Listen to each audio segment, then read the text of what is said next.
باب 282 كرياد الصالحين درس 1 النهي نيوتا في حدوغل أن تعدي بالعبد كاي لتغل جيادو والدابة إدابة والمرأة إصناجو والولد إبايكم حدوغل لتغل بيدو بغير سبب قال دا سبب شرعي سرئنادو أو زائد ما لتغل بكو بيدتي أن قدر الأدبي gay embere needi piggal needi ko gasete piyeede fi ɗum ɗon kon piigol mo ɓuri piggal needi ngal haɗugol ɗum qala allahu taala wa bil walidayni yumamma e ɓe mo hisanu moƴƴere maɓɓe wo ɓe dil qurba wal yatama wal masakin wal jari dil qurba wal jari junubi wa sahibi bil jambi wa bini sabil wa ma malakat aymanukum ay jiyaɓe naati ɗon ay ka sonnaɓe ɓen kadi e paykoy koye ɓen kadi fof naati ka jari qurba e ka jari junubi inna allaha ala la yuhibbu ida man kana kala latiɗo muhtalan ko mantotoɗo fakhuran bungo an ibn umar radiyallahu anhuma anna rasulullah sallallahu alaihi wasallam qala almati udibat imra'atu sonnajo lettirama ka nder yiite fi hirratin fi ñaariru kon ɗo woni sabu ɗum habasataha o jogitindu o humindu hatta matata handu maayi fa dakhalat o naati fiha sabu mayru annara yite ko fi honɗum lahiya at amataha o wonali mo ñammina ndu wa sakataha o yarna ndu fewndu o humindu idi hiya tumande tawno kanko habasataha mo jogitindu wala hiya tarakataha o wonali kadi mo accita ndu taakulu min khashasi ardi ndu ñamano ya hoore mayru poñƴoy koy ka hoore leydi o faggali ndu accitande ndu faggano hoore mayru o lulhumi ndu o lettindu ɗon ha ndu maayi sabu ndun ɗon ñaariɗo o naati yiite muttafaqun alayh hadis on ko fatanaɗo khashasul ardi ko wiyete poñƴoy koy ka leydi mi fatil kha sabu ko kha on waɗa kon poccal dow almo o jamata toɓɓa ɗon wa bishin e sabu shin almo o jamata toɓɓaɗo almo karrara fillinna ɗon woya ɗum hawamuha wa hasharatuha koko woni kon e hoore mayri e piihoyi wonkoy koy e hoore mayri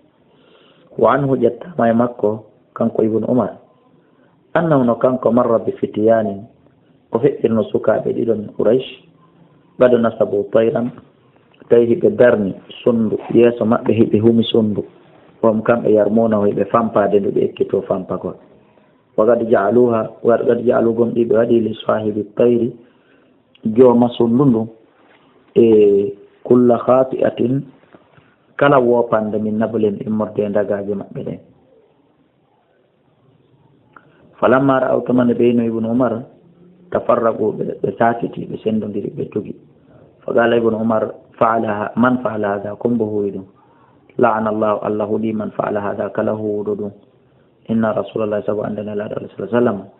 la'ana huuɗi man ittahada kala jogitiɗo shay'an goɗɗum fihi haya heno e mawɗum an ruhu waradan fampete ɗum bimana kala pihum wurukum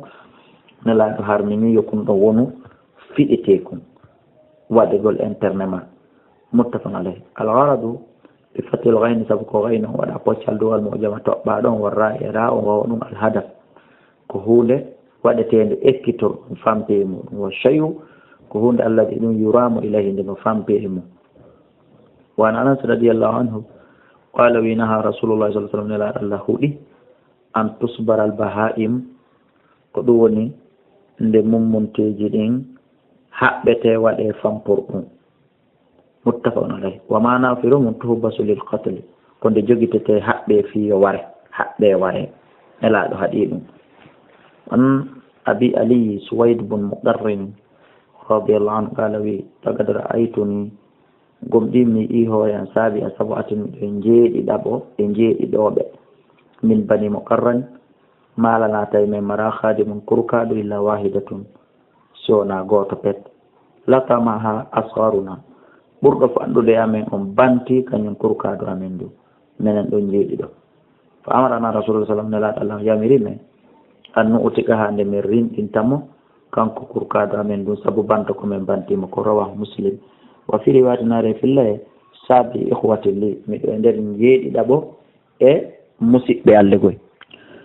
wa an abi mas'udin albadriyi radiallahu anhu qala wi kuntu mi laatike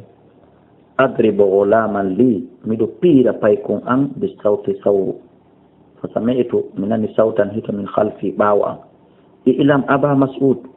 andu aba mas'ud andu falam afam mi faamaali a sawta hito ngon min alghadabi sabu mon e tikkere komi wondi ko miɗo piya kon tun falamma dana minni ɓa wonɗo wolde on ɓatte kelen ida huwa rasulallah sallallahu alih w sallam tawi jere kone laaɗo fa ida huwa tawi yo kanko ne laaɗo yaqulu mo maka ilam aba mas'ud andu yo aba mas'ud anna allah allah aqdar alayka o happi e hoore ma min ka immorde e ma ala hada alghulam e dow kumɗo paykun fa qultu min la adribu mamlukan ba'dahu abadan mi inni e kan afan wo alam andu aba mas'udu kayo baba mas'udu anna allah allah aqdaru alayka himo ɓurma wawde himo wawma min ka di kumɗo payko mi mana aqdaru alayka himo ɓuri wawde e dow maɗa min ka dima an ko wawɗa kon ala hada alghulam dow kumɗo payko mi mana allah no wawma ɓuri ko wawɗa kon paykon ko waɗu doy accu on say fa ɓultumi inni saabu ɗum la adribu mamlukan ba'dahu abadan mi piitata jiyaɗo aduna ɓawti ɗum ɗon wa fi riwayatinade fillahi fa sakata sawtu ha sawru ndu yami fuutilan min yadi iwi ka junngam min haybati immorde kulol komi hulini laaɗo ko wa fi riwayatinade fillahi fa qultu min ya rasulallah huwa hurrun li wajhi llahi taala sabu ɗum ɗo mi wattimo pullo mi rimɗinimo wallahi fa qala nelaaɗo maki ama law lam tafal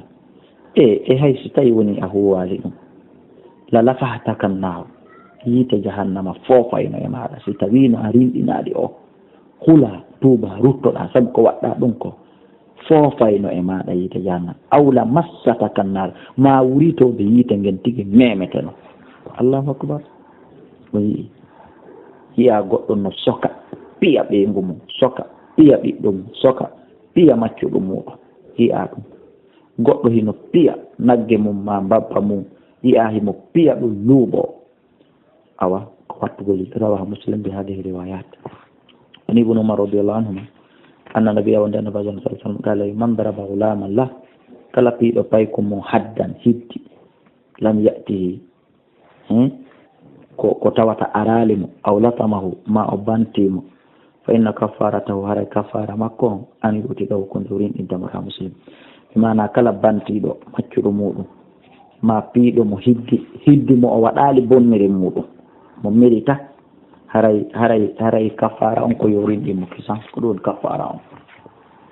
wa an hisham ibn hakim ibn hizam radiyallahu anhuma annahu no kanko marra bisham o feƴƴirno sam ala unasin e dow yimɓe min al anbat jeeyaɓe anbat o gadu o qimo fi shams tawi hiɓe darnaka nange wa subba ala ru'usihim zayt nebban hino yuppede ka hoore maɓɓe fa qala wi ma hada ko ɗum ni kon ɗum darni ɓe ka nange nebban no yuppe e maɓɓe qila wiya yu'addabuna fil kharaj hiɓe lettede fi ko wiyete haraji ɗo hiɓe lettede fi ɗum ka yaasi wa fi riwayatinare fillahi hubisu hiɓe joga fa yu'addabuna hiɓe lettede fil haraji fi geɓal bi mana fi joddi taxe koɓe hani ittude ɓe yoɓa ɓe yoɓali ko ɗum wiyete al haraji ko saabu ɗum ɓe wona lettirede fa fi riwayatinare fillahi hubisu hiɓe joga fil jizya fi duuti saabu ɓay ɓe jaɓali yoɓude duuti fa qala hisham ashhadu mi seedike la sami'tu wallahi minani rasulullahi sallallahu alaihi wasallam yaqul hima maka inna allaha alla yu'adhibu alladhina o lettay ɓe ɗo yu'adhibuna an-nasa lettoɓe ɓen fi dunya kadna kala lettay ɓe ɓen kaduna allah letto e mo lahara fa dakhala ala al-amir o natoy ka amir on kalan ɗon fadda so o yewtimo sabu ɗum fa amara bihim o yamiɓe fa khallu ɓe accitaɓe fof rawa muslim al anbat ko woni ɗum ay al falahuna min al ajam ko leñol ni jeeyaɓe leƴƴi ɓaleji wan ibn abbas radiallahu anhuma qala wi ra'a rasulullah sallallahu alaihi wasallam nelaɗo himaran babba mawsuma al wajhi ina mbadina ka yeeso ɓe mana joom mabba hino sumni mbaka yeeso waɗi mande fa ankadara dhalika nelaɗo añi ɗum moni seyti moƴƴa fa qala ɓe makki wallahi mi wondiri allah la asimuhu mandinali mbaɗo babba illa aqsa shay'in min alwaji sona ko ɓuri muusude ko ɓuri woɗɗude immorde yeeso ngo wa amara o yamiri bi himarihi babba makko mban fa kuwiya ko ɗum woni fi jairatayhi yiltoɗen seeɗa fa qala nelaɗo Allah sallallahu alaihi wasallam maake wallahi la asimuhu min mi mandinta babba illa aqsa shay'in sona hunde ɓurde woɗɗitade min alwajhi ka yeeso mi mana min mi mandinta ka yeeso mi mandinayi e teral ɓurgal woɗɗitade yeeso ngo on sey wamaro yamiri bi himarihi babba makko mban kanko nelaɗo fakkuwiya mba wallina fi mba sunna mba mandina fi jairatayhi ka fowe mabba mi mana ka buse ɓawoje legoy fa huwa ko ɗum ko woni ɗum ko wiyete ka fowe ɓawoje awwala fa huwa ko kanko nelaɗo awwala man kawa woni adiɗo sunnude al jairatayni fowe ɓawoje ɗen ɗiɗi ɗum woni buse ɓawoje ɗen ɗiɗi ko kanko adi ɗum hari yimɓe tiɓɓe hari kaka yeeso ɓe sunnaynoɓe waɗamande ko kanko addi sunnude ka fowe ɓawoje rawahu muslim al jairatayni ko woni ɗum fowe ɓawoje nahiyatal warakayni ko bangeji buse ɓawoje ɗen ɗiɗi hawla dubur ay hellata dubur wanu ƴettama e makko anna nabiya o nde nabaji Allah sallallahu alaihi wasallam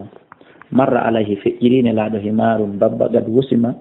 tawi himba mandinira fi wajihi ka yeeso mabba joom mabba ka yeeso sunnimba